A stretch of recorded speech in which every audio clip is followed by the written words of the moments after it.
in the back of the thing if I did that. Or then I identify with my children or something, and I think of them going on, and without me, and nobody to support them.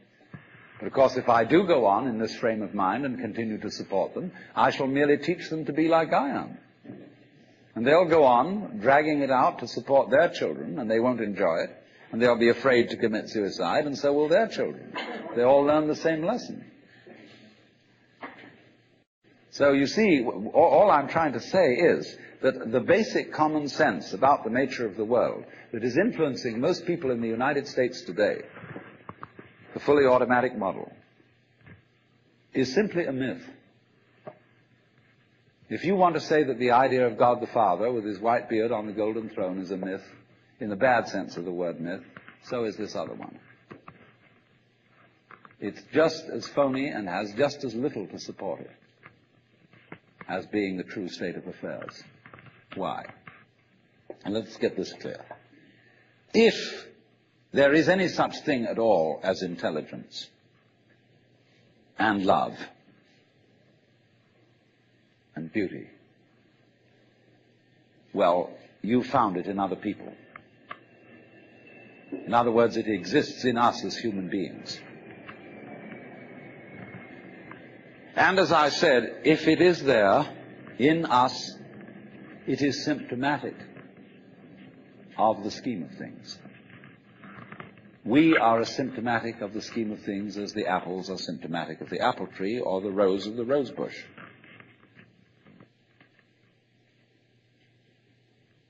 The earth is not a big rock infested with living organisms, any more than your skeleton is bones infested with cells. The earth is geological, yes, but this geological entity grows people, and our existence on the earth is a symptom of the solar system and its balances, as much as the solar system in turn is a symptom of our galaxy, and our galaxy in its turn is a symptom of the whole company of galaxies. Goodness only knows what that's in. But you see, when as a scientist you describe the behavior of a living organism, you try to say what a person does. It's the only way in which you can describe what a person is. Describe what they do. Then you find out that in making this description, you cannot confine yourself to what happens inside the skin. In other words, you can't talk about a person walking unless you start describing the floor. Because when I walk, I don't just dangle my legs in empty space. I move in relationship to a room. And so in order to describe what I'm doing when I'm walking, I have to describe the room. I have to describe the territory. So in describing my talking at the moment, I can't describe this just as a thing in itself, because I'm talking to you. And so what I'm doing at the moment is not completely described unless your being here is described also. So if that is necessary, if, in other words, in order to describe my behavior, I have to describe your behavior and the behavior of the environment, it means that we've really got one system of behavior. That what I am involves what you are. I don't know who I am unless I know who you are. And you don't know who you are unless you know who I am. There was a wise rabbi once said, if I am I because you are you, and you are you because I am I, then I am not I and you are not you. In other words, we are not separate. We define each other. We're all backs and fronts to each other. You know, you can't, for example, have two sticks. You lean two sticks against each other and they stand up because they support each other. Take one away and the other falls. They interdepend. And so in exactly that way, we and our environment, and all of us and each other, are interdependent systems. We know who we are in terms of other people. We all lock together.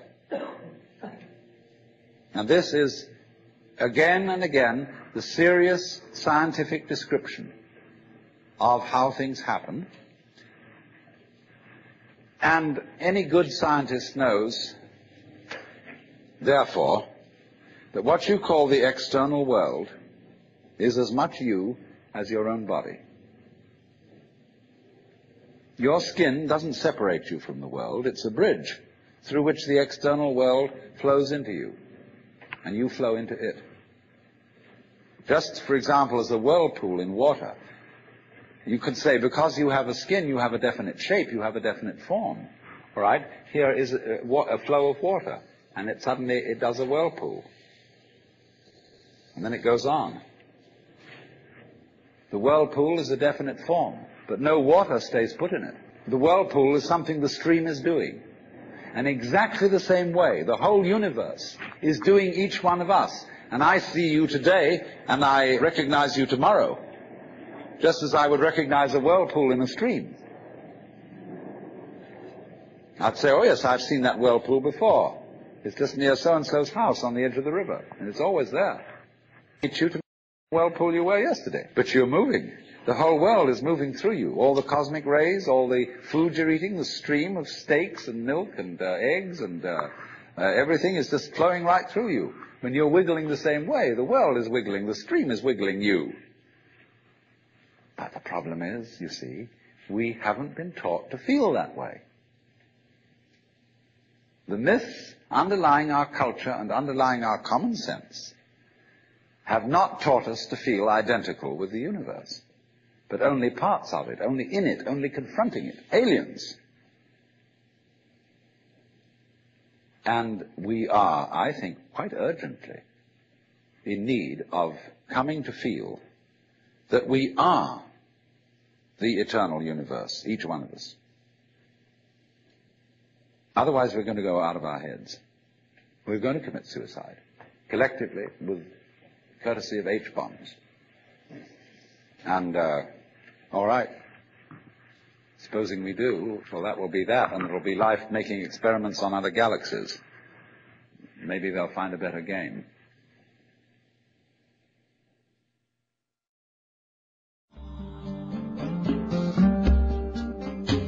Out of Your Mind now continues with the next lecture from the Nature of Consciousness lecture series.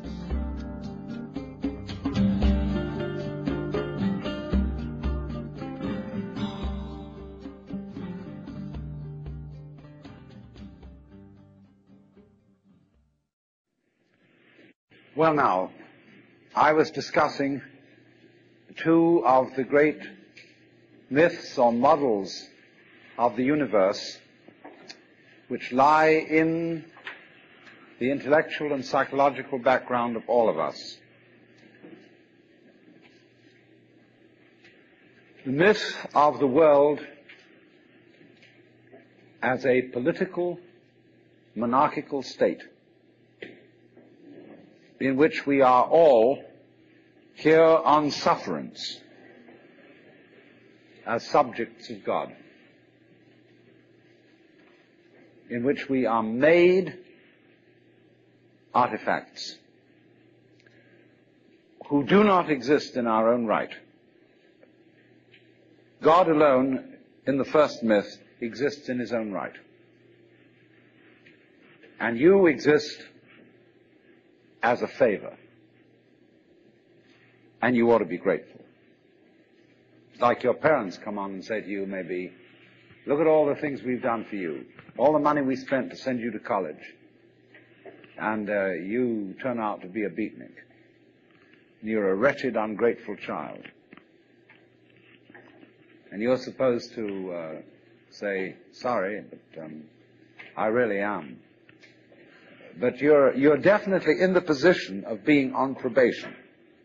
So that idea of the royal God, the King of Kings and the Lord of Lords, which we inherit from the political structures of the Tigris-Euphrates cultures and from Egypt.